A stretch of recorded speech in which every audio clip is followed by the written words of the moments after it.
Hi Geoff, what are you looking at there? I'm just looking at a very old antique collecting magazine Okay, from 1983. Okay. And as you know, they contain a lot of information. And I couldn't help but notice there was a piece of furniture that I was looking at that was very similar to a piece that I have in my collection. Okay. And this was a piece that sold in America. Mm-hmm. You can see that Chippendale settee there. Absolutely, with the scrolled arms. With the scrolled arms, yeah. It actually sold for $264,000 in 1983 in an auction room. Let me just have a look at that. $264,000. Right, come this way, I'll show you mine. Right, let's have a look at your piece. Come.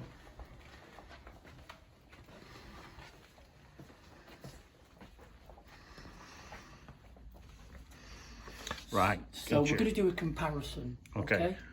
So first of all, this is much smaller. This only has 2 legs instead of 3 legs. Mm. The reason for that is that this is a child's one. This is much rarer. Okay. Okay.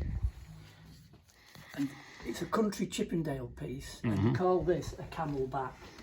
Mm-hmm. And this has got the old damask type thing on it with the wool that you see underneath there. Yeah, the flap that was part of underneath. it, you know, to pad it out.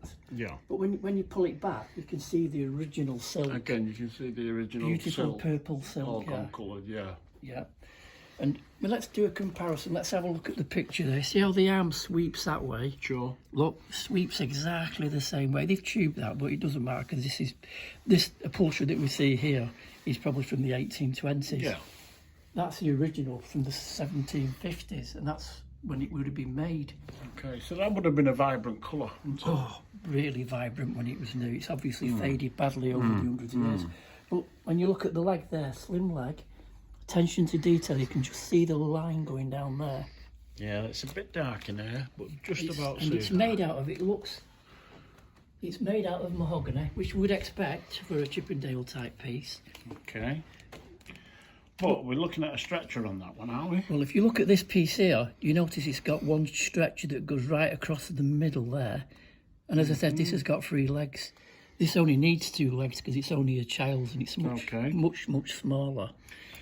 But so why has this got 2 stretchers here and that's only got 1? Mm-hmm. Well, what happened when they upholstered it probably in 1820, they decided to make it a bit stronger. It might even have had a bit of woodworm originally in the middle stretcher. Because if you see there, Let's just get a close up.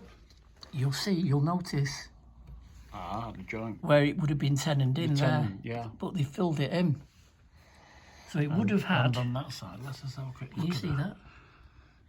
Yeah. So what they would have done, they would have had a stretcher that would have gone from there right across there, and that would have tied the frame together. Okay. So you wouldn't have had these 2 pieces here on the front and the back. They've been added. Added later, yes. These were added about 1820. So if you was a Puritan and you wanted to restore it, you take these 2 pieces off here, Yeah. you put that one back there, and then it would be exactly as it was made in 1750s. So that is a really rare example of a country Chippendale 2-seater child's settee little chair. Probably today you'd have it as a window seat, but a really rare survivor. And you know, sometimes it's just nice to see that these pieces are still about and we can still find them.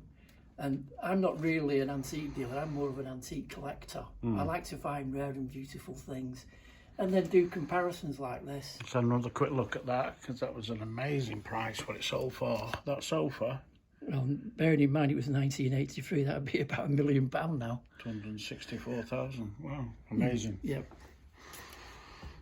Okay, all right then, we'll leave it there, Geoff, yeah? Not a problem. Great.